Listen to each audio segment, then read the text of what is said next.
Today's interview is with Dmitri SFC. Probably one of the areas he's pretty well known is his work with Slope 114. Slope 114 right now is having a Kickstarter about doing a digital EP. If you are into house music, particularly classic house music with incredible vocals, you're going to want to check it out. I will have the link in the show notes. Otherwise, if you just look up Slope 114 and Kickstarter, you're going to run across it. It's a Kickstarter for the Keep Flying digital EP. It's going to be wrapping up pretty soon, so please get out there and support them. I think this is a great experiment, and I'd like to help out if we can. So with that, here's a discussion with Dmitri SFC.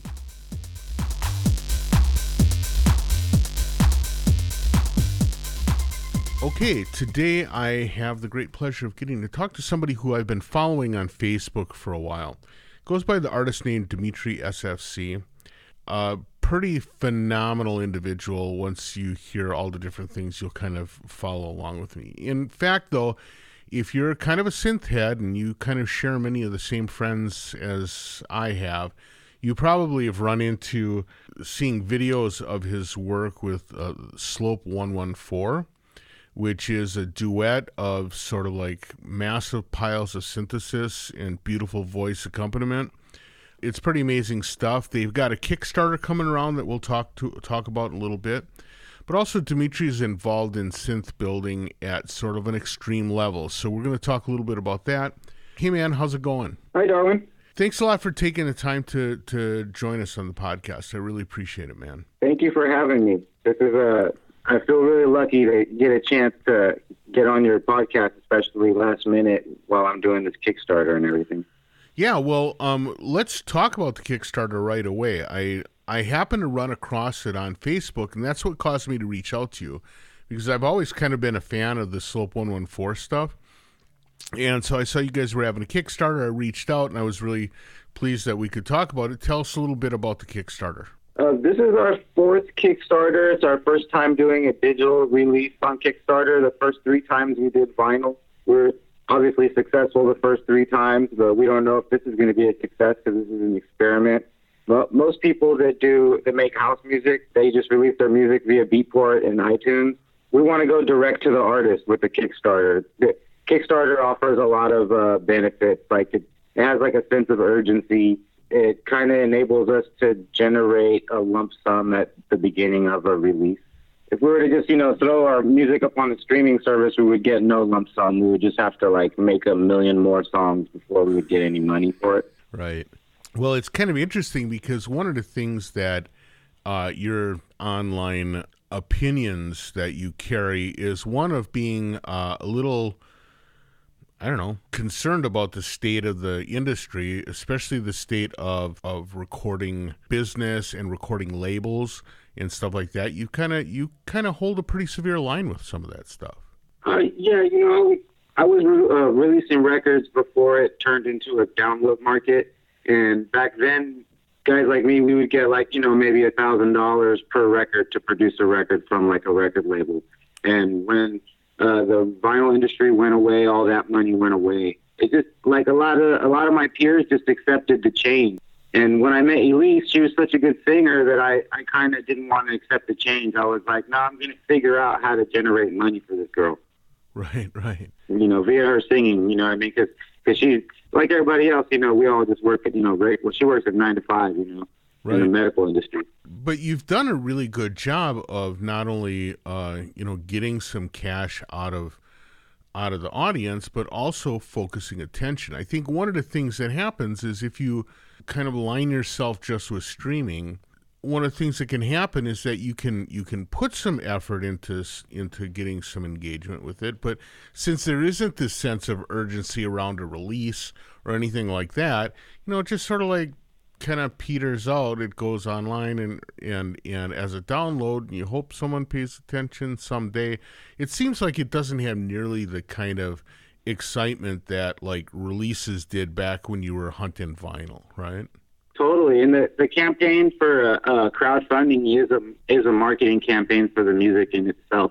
Right. So the of paying somebody else to go around and be my cheerleader, I just go on Facebook and cheerlead for the track until we raise the amount. Yeah. Now this time around, as you said, this is a Kickstarter for a digital release rather than a vinyl one, and so the individual contribution requests are relatively small, right? I got in there and I did there was actually, I really want to check out what you do with the dub version of it. So I signed on for that, right? But it doesn't end up being a great big pile of money. What you have to do is you have to kind of have a lot of people willing to come and do it. Yeah, and this one's an experiment. Our past 3 Kickstarters only took about 70 people each one to raise the goal, and each goal was different.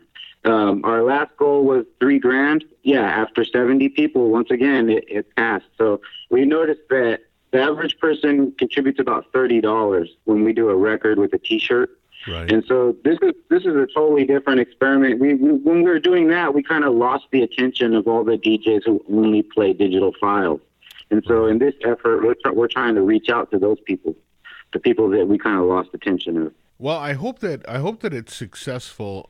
For the people that are listening, I will, both on Facebook and on the landing page for the podcast, I'll make sure that I have links to the Kickstarter campaign. If nothing else, I thought it was really innovative because it's a small amount. A lot of times people have a tendency not to do small amounts on Kickstarter. They tend to look to Patreon or some of those things.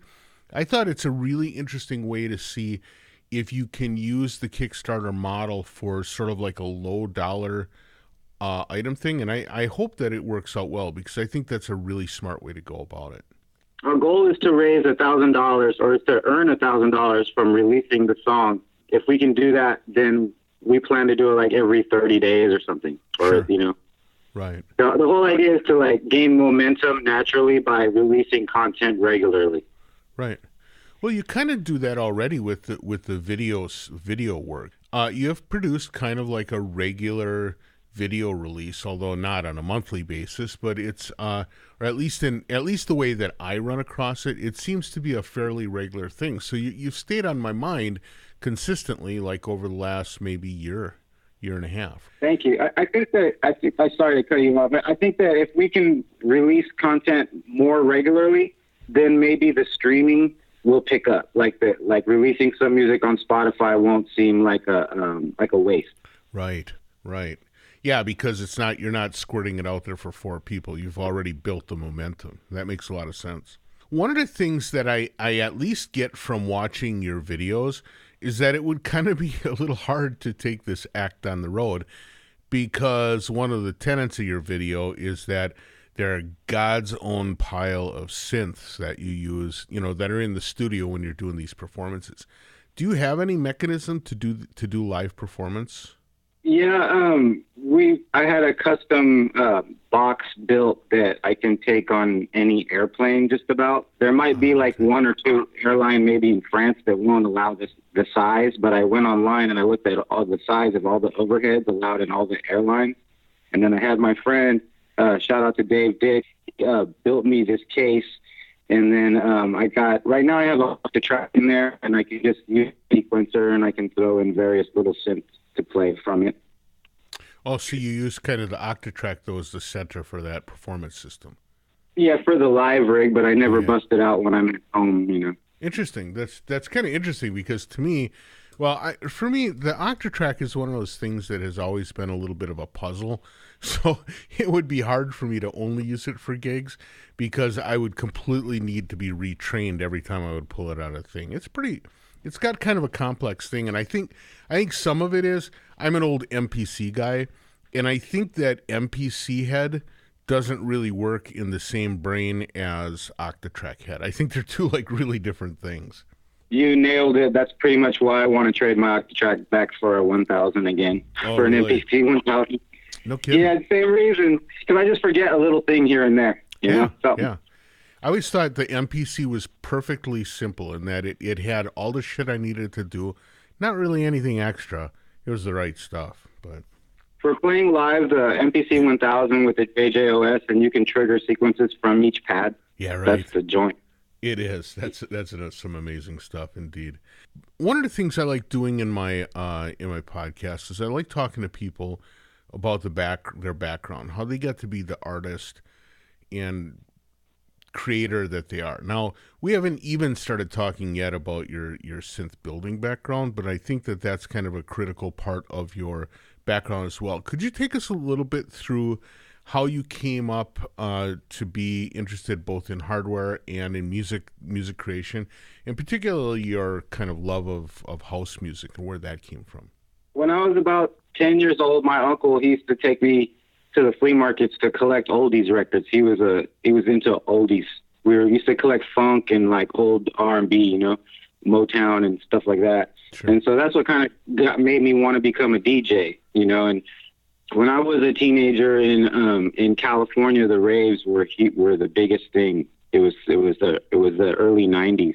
So I just wanted to do what all the cool kids were doing and go to the party and go to the rave. And I wasn't even into house music until I went to some rave in Richmond and took some acid and experienced the Bay Area deep house music scene as it really was in its thriving, and it was magical. It wasn't the big room at the rave with the big commercial music. It was the small room in the front, and everyone was in the front, and everyone was dancing in such an intense way. It was everyone was high off their tits, and it was pretty amazing. I never seen dancing like that in my life. Right. And I was from the hip hop world, and we've been breakdancing since we were growing up and everything, but it was nothing like people breakdancing to that house music when the whole room was high on ecstasy. It was a magical, tribal, natural moment, and that's what converted me. And from that moment on, I pretty much, wanted to. I already was a DJ. I already DJed hip hop in my garage at home and collected the records since I was a little kid. But then that made me go into house music full on. And I met a kid in my high school that was a child prodigy guitar player. His older brother was a producer, and his older brother let us go in his room and make a beat when we were like 15 years old. And that day he gave me a drum machine. He just very generously gave me a TR-505, and that was my first drum machine. And I was kind of a little ghetto kid.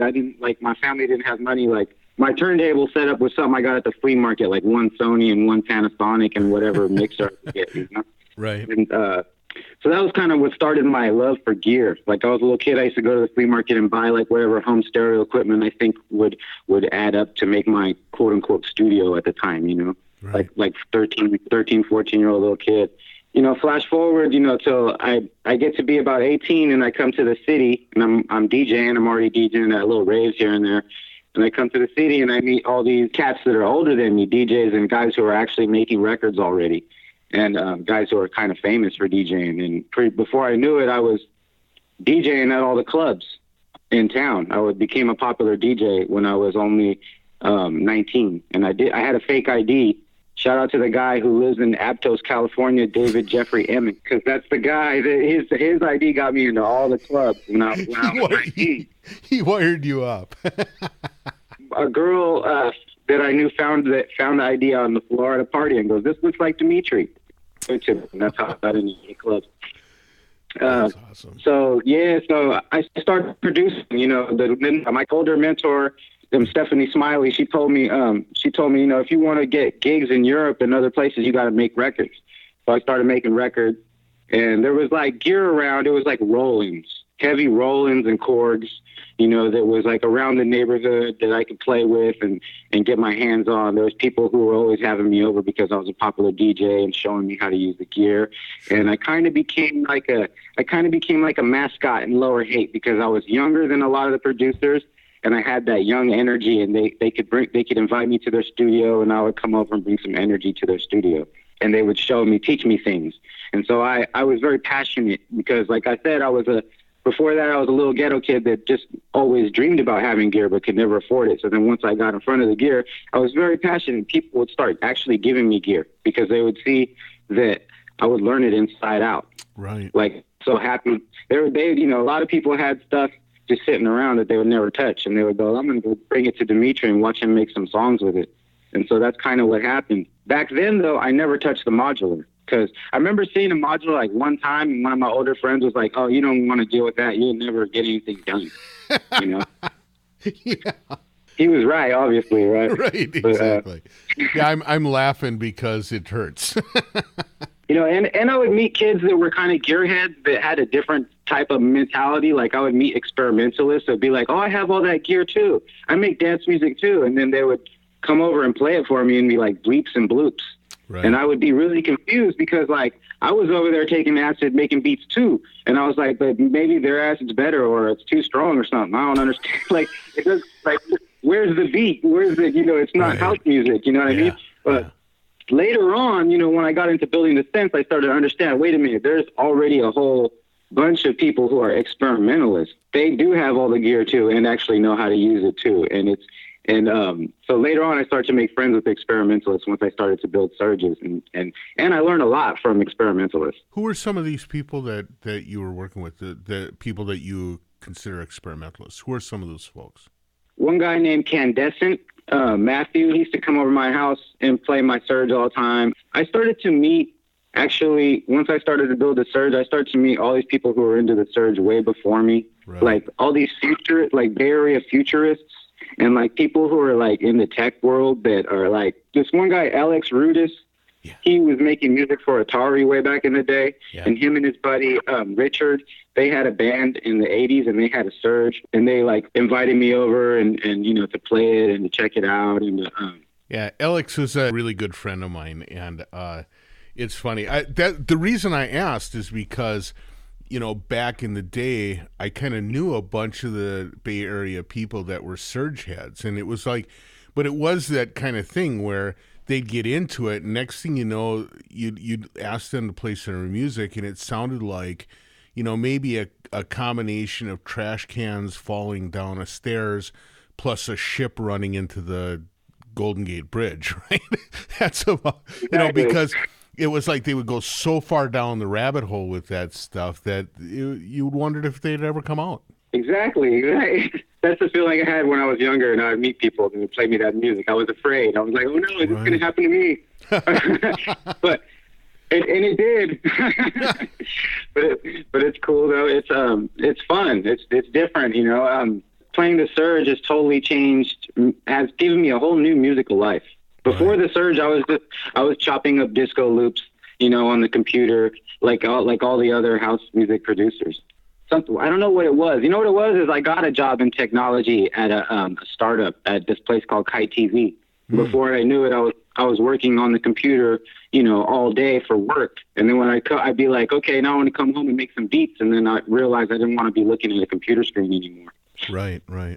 I think that kind of attitude is actually what has launched this kind of new world of hardware, thank God, right? Because, for a while they're kind of starting with when Sonic Foundry came out with Acid and then all the different software packages and VSTs and all this stuff, it looked like it was going to be, our entire life was going to be surrounded by the glow of the LCD screen. And in a way, thank God for the fact that people did kind of reject looking at the computer, went back to looking at hardware and started diving into that to kind of allow people to say, well, we could make some of that shit too. Man, it's been pretty cool. I'm really stoked about it. Okay, so when I got into building the Surge, there was kind of a little opening. There was a little window of a few years where it was like you can make some money hand building some stuff, but the people were already getting into the SMD. And Americans were starting to have SMD stuff produced like massively. And now it's like Behringer is, knocking off everything. People are complaining about it, but I think it's pretty cute. I mean, you can go out and buy a synth for under $500, an analog poly synth. Right. I mean, I can't be mad at that. Indeed. Now let's talk about you and the Surge. How did you get into Surge initially? And then you have kind of become well known as Surge builder and kind of repair guy. You seem to like have a big part of your life now is kind of like attached to Surge. It's a trip. I was teaching circuit bending classes at Robot Speak. Actually, my studio had been burglarized. I lost all my gear in 2006. I produced rap in Fillmore rap music. I produced like over 100 rap songs in 2006. My studio was burglarized. I lost everything. Oh. And then I was working at Kite TV, and I was like, man, with my little salary, I was like, I can't, buy all the gear I want again, but let me see if I can learn how to build something that would be cheaper or something. I didn't really have any building skills, but I started looking at circuit bending. I saw little drum machines with extra knobs and switches on them, and I was like, what is that? So I started collecting stuff like that and learning how to circuit bend. And then a couple of years after that, I realized that I wanted to build a synthesizer. I realized that I can read schematics. I understand what the parts are now and how they work. So I started researching what synthesizer can I build, and then I didn't even know that there was any synthesizer that had ever come from San Francisco. Right. I think I had seen the Moog documentary, and that kind of the way that every documentary makes every artist out to be is they're the ultimate creator and nothing existed before them, almost kind of. Right. And so anyways, I'm researching online, and then I learned about the Serge, and I learned that it used to be built in San Francisco. And I was like, well, shit, if I'm going to build a synthesizer, I'm going to build that one. So I started researching and trying to find, and I figured out that I had already been looking at Ken Stone's website at PC boards, but I didn't realize that half of them were Serge PC boards. So I hit up Ken, and I was like, hey, Ken, I want to do a Serge building workshop at Robot Speak. What do you think? And he goes, oh, I think that's a great idea. Serge actually sent me a photo of Robot Speak through his front window. And I was like, what? And then me and my girlfriend actually, because we lived 5 blocks from Robot Speak or something, we ran to Robot Speak, and we were like, hey, check this out. What the hell? And then Steve at Robot Speak, he was like, oh, yeah, that guy Serge, he's come in here before. He actually came in here recently just to say hi. He was tripping about this. He thought it was really cool that we have a store right here. Right. And I was like, what? And so I started talking to LX and some of the older guys, the Serge people that I had met around. They were like, yeah, man, they really thought that we should do it. They were like, they kind of had let me know that when Serge ended, when the company ended, it didn't end great. Right. It wasn't wonderful. And so I didn't know the whole story, but I was like, okay, I'm going to do this. I'm going to let this Serge guy know that there are some people in his neighborhood that think the synth is cool and that we're doing it. We're bringing it back. So I came up with a whole marketing scheme to do a workshop, and I called it the Church of the Super Serge. Okay. And I took a black and white photo of my hand holding up a soldering iron, like it was revolutionary style, and I black and white made a little flyer of it. Right. And it turned out that Eric Drew Feldman, who's a great musician, he played with Captain Beefheart and all kinds of, he's a keyboardist. He actually was living in the house Serge owns a Robot Speak, and he got the flyer and sent it to Serge and told Serge about it, called Serge and was like, hey, these guys are doing your thing down here. And so Serge, he contacted me. He got my email and emailed me. He gave us his blessing, and some pretty magical things happened. I put a Sri Yantra on a programmer sequencer. I etched it I was etching with ferric chloride in my backyard, and I posted online. And at this time, Serge secretly became my friend on Facebook. Well, all the other muff wigglers and people, no one believed me, and no one knew that he was using at the time. He's now come out and he's now Serge Sharpenen on Facebook, but at the time he was Arpad Benares on Facebook. And you would only know that if you knew that Arpad Benares was his pen name that he used in Doug Linner's magazine in the 70s.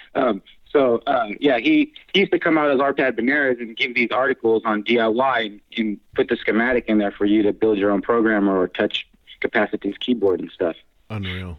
So I got Serge Sharpenen giving me he gave me the okay to give the Church of the Super Serge, and he's checking me and my girlfriend out on Facebook every day and giving me tips, writing me emails, telling me tips on, how to build this stuff, giving me some of his secrets. And it was pretty cool. Meanwhile, the people on Muff Wiggler were getting mad because I was disrupting the market. But they had no idea that I was secretly friends with the guy who created the design. Right. Which market were they upset about? Okay, for one thing, I didn't plan on having any longevity in building the Serge. Right. I did this as a favor to that man because I like him. Yeah. And so I purposefully disrupted the market. and I purposefully went in there as a renegade and said, I don't care what you guys are gonna say about me. I'm gonna blow the shit up, and I did that. So, I mean, now that the kind of way that Serge has always been stayed connected to the system was for a long time these DIY things through Ken Stone, but now there's R&S is working with him on some commercial versions of the stuff. Are you still building, or are you kind of like letting that occur? How are you remaining engaged with the Serge stuff? I'm still building a little bit here and there, but I'm not trying to compete with the market. I can't compete with R&S, and yeah, I'm just kind of letting that occur. Like, I did have chances way before that to capitalize and to have Serge mass produced, but every time that I tried to step up, I kind of ran into little industry roadblocks and things that I just didn't have good feelings about it.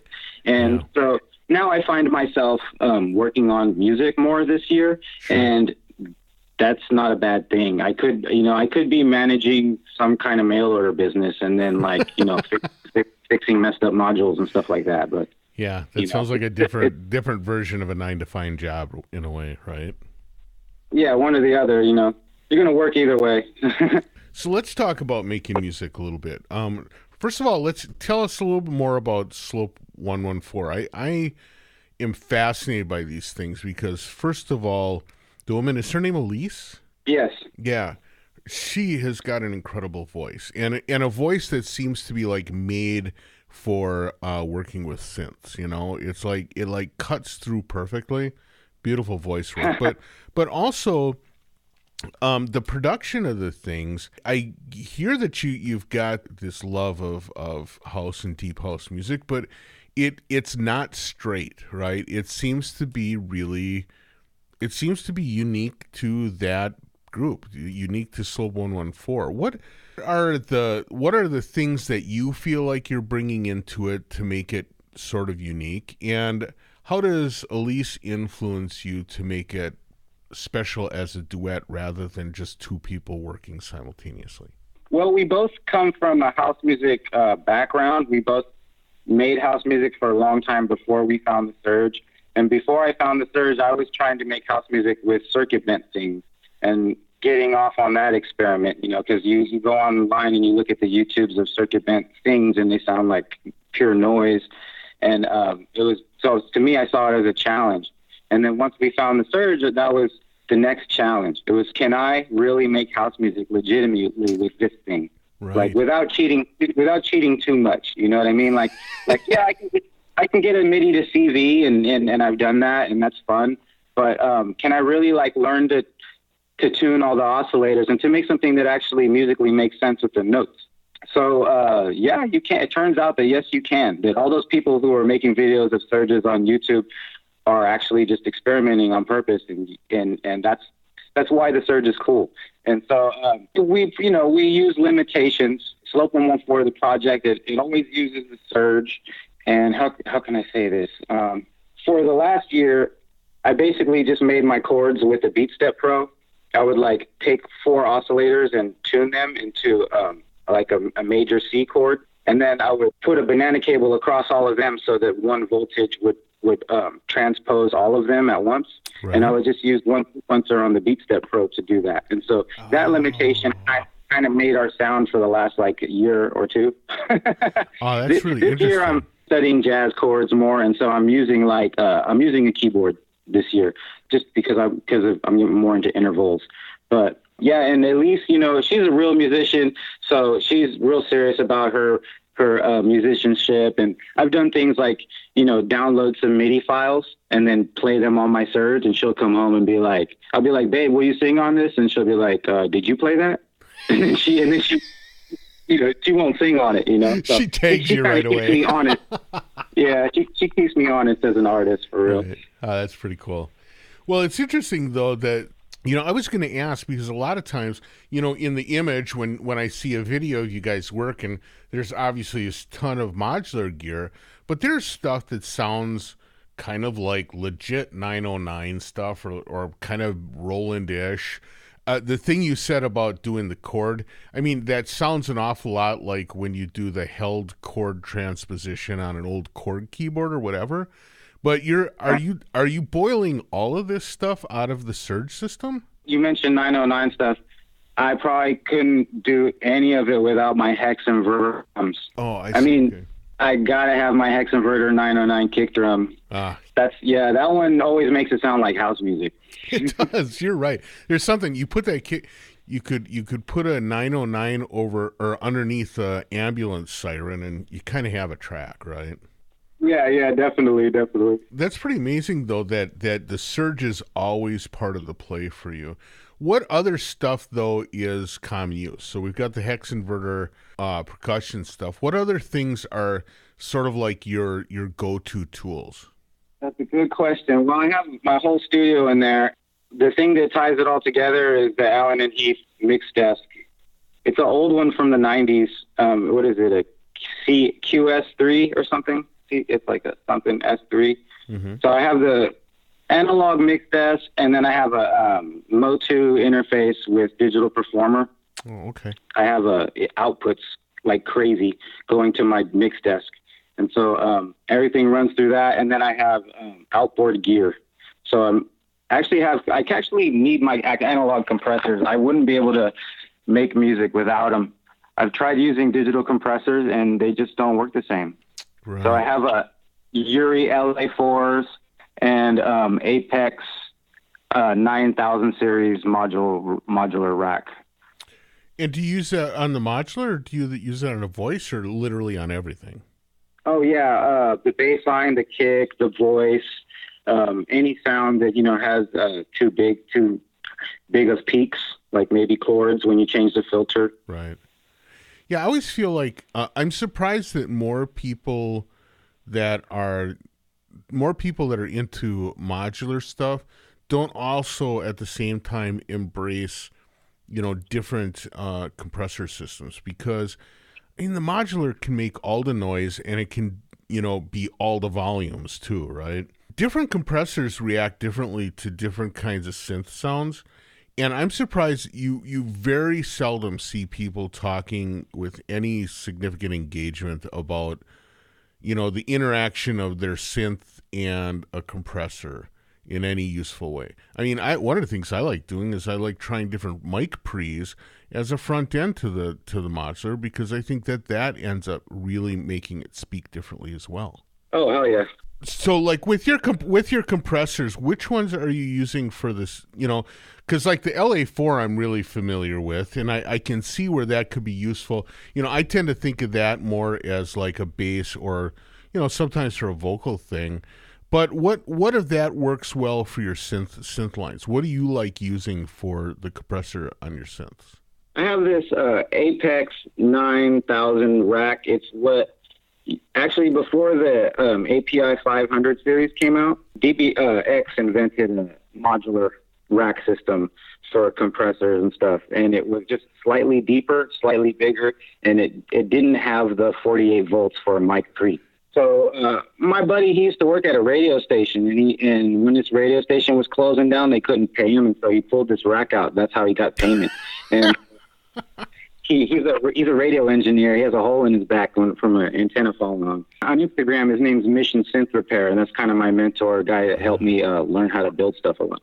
He laid this thing on me one day because I needed some compressors, and I didn't understand how amazing it is, actually. The Apex Expressors. Oh, okay. They're really good compressors from the 90s. And I use that on bass lines, and I also will use it on vocals because it's like the most transparent thing for vocals. Interesting. I've seen those around for years, and I never have even tried one, let alone imagine. That's the thing, man. It's like I'll try like any synth or any module. I'll just like eat it up, right? But even myself, as enlightened as I think I am, that's big quote marks around that. It's sort of like, oh, this works, I'm going to stop there. I don't actually take this stuff and really test it out. I'm going to have to give that a try because like I said, you see them around a lot. I just hadn't even considered it. Yeah, you can get like a 19-inch rack version of it for like $200 right. on eBay these days. I know, they're next to nothing. It's unreal. So exactly, I'm curious just because it's overwhelming when I see it on video. Exactly how many racks worth of Surge stuff do you have now? Oh, snap. It looks like roughly 10,000. So I'm sure it's less than that, but I can't tell you how many. It looks amazing. I think I have like 15 panels right now. Oh, wow. And I sold a few, and then I acquired this monolith of 5U modules that are already bananified. Oh, that okay. I didn't build them. My friend David Schwann built them, and then I have like a Euro rack that I built into a cat tower, and I'm going to remove that from the room, and I'm going to replace it with a much bigger Euro rack of DIY stuff. Did you say you built it into a cat tower? Yeah, just to be funny to make the internet videos. The idea was to like put a bunch of sensors in it to make Eurorack modules that are sensors for my cats. Oh, I see. Yeah, well, and that's the perfect combination. See, since it seems like you can barely see a Eurorack video anymore that doesn't have a cat debuted in it, so that's pretty great. It's a good call. Yeah, my cats love that thing. Yeah, the Surge.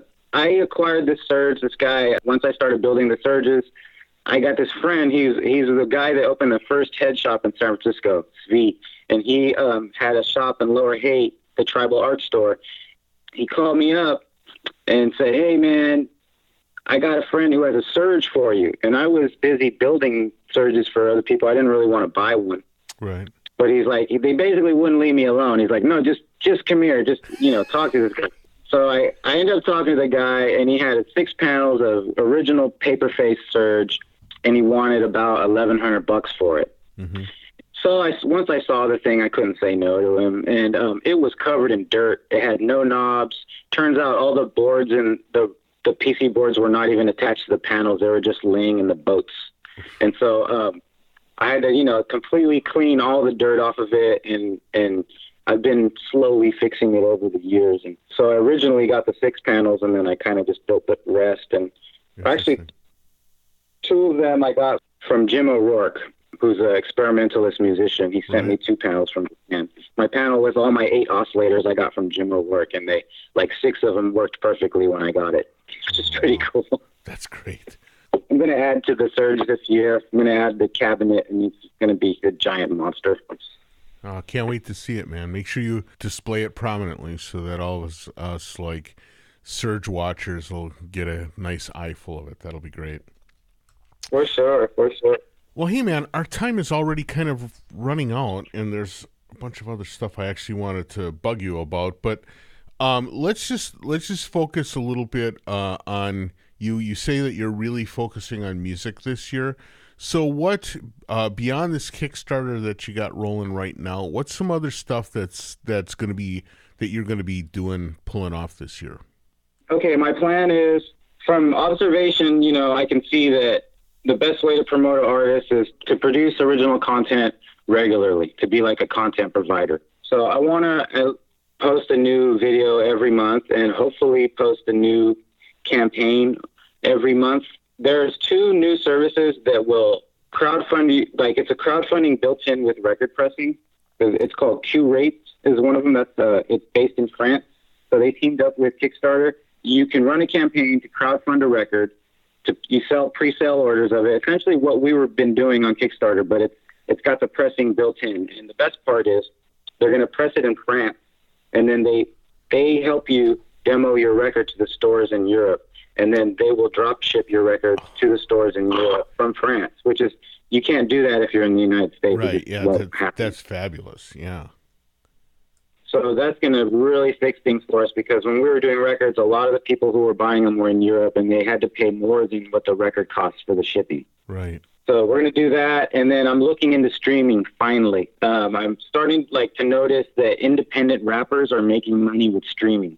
That game actually will involve building my Surge into a generative music monster. I'm going to build a bunch of Turing machines and some Sealy 8-channel quantizers, and I'm going to make generative music and feed the streaming services nonstop. I'm going to go to lunch and hit record, and I'm going to come back and just edit 6 minutes out of an hour, cut it into 6-minute pieces and send it to Spotify. Right. Yeah, there you go. That's the Spotify food machine. That sounds perfect. If it requires for you to have 100 songs on there to make any money, then we'll get it to make it for itself. That sounds amazing. And you said already that you're planning on doing a little bit of expansion to the Surge and to the Eurorack system, right? I want to build all the mutable instrument stuff. I kind of was too busy building custom Surges for people when all that was coming out. Yeah. We built all that. There's what is that one called? Ornaments and Crime. Man, I need 2 of those. Yeah, it's pretty cool looking thing. Now, before you go, I have one more question. This is going to be kind of my wrap up, but I think it's the thing that will end up being inspirational to a lot of people. Okay. Right. So before I let you go, though, there's one other thing I want to ask you about, and it's, my hope is that, at least for me, but I think for other people, it'll be kind of inspirational. In several different ways over the course of this conversation, you've talked about basically taking tools that most people use to either do really experimental sound or just to make noise, and you really focus on making them highly musical in kind of the traditional sense. You talk about doing that with the Surge and a lot of different tricks that you'll use to use the Surge, including like integrating BeatStep Pro or whatever in it. You talked about how you were doing that with house music, just with circuit bent stuff, sort of like to force yourself into the hard road of making house music, right? What to you is sort of like the key to taking stuff that most people don't consider the right tools for that? What do you think is the key for making it work for more traditional music styles? I think it's just, you gotta let go of the expectations, and let go of the whole business part of it and just have some fun. I think in order to do all that stuff, I had to abandon my safe places. I had to let go of, playing chords on the Juno 106 or the FM7 plugin. And because I knew that that's the best thing that I have that can make chords, I had to let go of that so I wouldn't just be doing that same thing forever. And once I let go of those safe places and my safe tools, then I can, experiment. That's really key. Good idea. Well, Dmitri, I want to thank you so much for taking the time. This was a fantastic talk. I really had a blast, and it was really fun hearing about your exploits, man. It seems like you're taking taking on the world and really making some fantastic stuff out of it, man. Thanks. Thank you, Darwin. All right, and with that, then I'm going to let you have the rest of your day. We'll catch you later. Peace.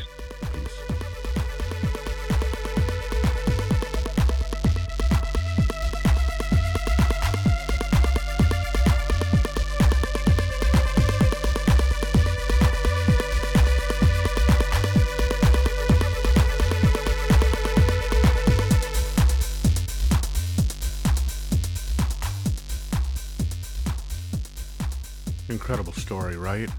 Thanks so much to Dmitri for having a chat. Remember, go over to Kickstarter, look for Slope 114 and their Keep Flying Digital EP Kickstarter. It's really inexpensive to get in there. It'll give them a chance to touch base with you, but also get some support for this experiment, which I think is a pretty interesting one. Beyond that, I want to thank you, the listeners, for showing up. I want to thank the supporters out there, people like the folks at Synthtopia, folks at Cycling 74 at Ableton, all the people that have been supporting me in the background all these years. I want to thank everyone for that. With that, I'm going to let you go. I'll catch you next week. Bye.